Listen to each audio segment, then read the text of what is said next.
ಕೀರ್ತನೆಗಳು 23ನೇ ಅಧ್ಯಾಯ 1ನೇ ವಚನದಲ್ಲಿ ವಾಕ್ಯವು ಈ ರೀತಿಯಾಗಿ ಬರೆಯಲ್ಪಟ್ಟಿದೆ. ಯೆಹೋವನು ನನಗೆ ಕುರುಬನು, ಕೊರತೆ ಪಡೆನು ಎಂದು ವಚನವು ಬರೆಯಲ್ಪಟ್ಟಿದೆ. ಅಂದರೆ ಪ್ರೀತಿಯುಳ್ಳ ದೇವಜನರೇ, ಕರ್ತನಾತ್ಮನು ಇವತ್ತು ನಮಗೆ ಏನಾಗಿದ್ದಾನೆ?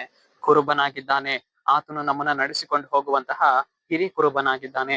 ಪ್ರೀತಿಯುಳ್ಳ ದೇವಜನರೇ, ಆತನು ನಮಗೆ ಕುರುಬನಾಗಿರುವುದರಿಂದ, ಆತನು ನಮ್ಮನ್ನ ನಡೆಸಿಕೊಂಡು ಹೋಗುವುದರಿಂದ, ನಮ್ಮ ಜೀವಿತದಲ್ಲಿ ಕ್ರಿಯೆ ಮಾಡಿಕೊಂಡಿರುವಂತಹ, ನಮ್ಮ ಜೀವಿತದಲ್ಲಿ ಹೋರಾಡಿಕೊಂಡಿರುವಂತಹ ಕೊರತೆಗಳನ್ನ ಆತನ ಏನ್ ಮಾಡುವವನಾಗಿದ್ದಾನೆ? ಮಾರ್ಪಡಿಸುವವನಾಗಿದ್ದಾನೆ.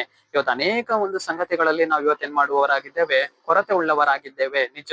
ಆದರೆ ನಾವು ಇವತ್ತು ಕರ್ತನ ಸಮ್ಮುಖಕ್ಕೆ ಹೋಗಿ ಪ್ರಾರ್ಥಿಸುವಾಗ, ದೇವರೇ, ನೀನ್ ನನ್ನ ಕುರುಬನು ಸ್ವಾಮಿ, ನನ್ನ ಜೀವಿತದಲ್ಲಿರುವಂತಹ ಎಲ್ಲಾ ಕೊರತೆಗಳನ್ನ ನೀನ್ ನೀಗಿಸು, ನನ್ನ ಜೀವಿತದಲ್ಲಿ ಹೋರಾಡಿಕೊಂಡಿರುವಂತಹ ಈ ಎಲ್ಲಾ ಸಂಗತಿಗಳನ್ನ ನೀನ್ ಮಾರ್ಪಡಿಸು, ನನ್ನ ಜೀವಿತದಲ್ಲಿ ನೀನ್ ಕ್ರಿಯೆ ಮಾಡು ಸ್ವಾಮಿ ಎಂದು ಹೇಳುವಾಗ, ಆತನು ಕುರುಬನಾಗಿ ನಮ್ಮ ಜೀವಿತದಲ್ಲಿ ಬಳಿ ಬಂದು ನಮ್ಮ ಜೀವಿತದಲ್ಲಿ ಕ್ರಿಯೆ ಮಾಡ್ತಾ ಇರುವಂತಹ ಎಲ್ಲ ವಿಧವಾದ ಸಂಗತಿಗಳನ್ನ ಮಾರ್ಪಡಿಸುವವನಾಗಿದ್ದಾನೆ. ಒಂದು ಸಾಲದ ಕೊರತೆ ಆಗಿರಬಹುದು, ಒಂದು ಮನೆಯಲ್ಲಿ ಕ್ರಿಯೆ ಮಾಡ್ತಾ ಇರುವಂತಹ ದವಸ ಧಾನ್ಯದ ಕೊರತೆ ಆಗಿರಬಹುದು, ಹಣಕಾಸಿನ ಕೊರತೆಗಳಾಗಿರಬಹುದು, ಈ ಎಲ್ಲಾ ಕೊರತೆಗಳನ್ನ ದೇವರೇನ್ ಮಾಡುವವರಾಗಿದ್ದಾರೆ? ಮಾರ್ಪಡಿಸುವವರಾಗಿದ್ದಾರೆ, ನೀಗಿಸುವವರಾಗಿದ್ದಾರೆ.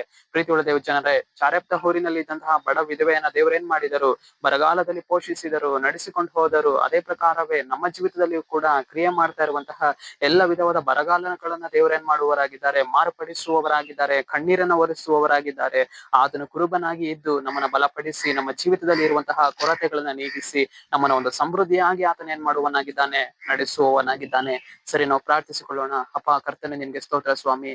ಈ ಮುಂಜಾನೆ ವೇಳೆಯಲ್ಲಿ ದೇವರೇ, ಈ ವಾಕ್ಯ ಭಾಗ ಸಂದೇಶವನ್ನ ನೋಡುವ ಜನಗಳನ್ನ ಸಂಧಿಸು ಕರ್ತನೆ. ನಿನ್ನ ಜನರ ಜೀವಿತದಲ್ಲಿ ನಿನ್ ಕಾರ್ಯವನ್ನ ಮಾಡಿ, ನಿನ್ನ ಜನರಿಗೆ ನಿನ್ ಕುರುಬನಾಗಿ ನಡೆಸುವುದಕ್ಕಾಗಿ ಸ್ತೋತ್ರ. ಅವರ ಜೀವಿತದಲ್ಲಿರುವ ಎಲ್ಲಾ ಕೊರತೆಗಳನ್ನ ನೀಗಿಸಿ ಬಿಡುವುದಕ್ಕಾಗಿ ಸ್ತೋತ್ರ ಅಪ್ಪ. ನಜರೇತಿನ ಯೇಸುವಿನ ನಾಮದಲ್ಲಿ ಕರ್ತನೆ, ಆಮೇನ್, ಆಮೇನ್.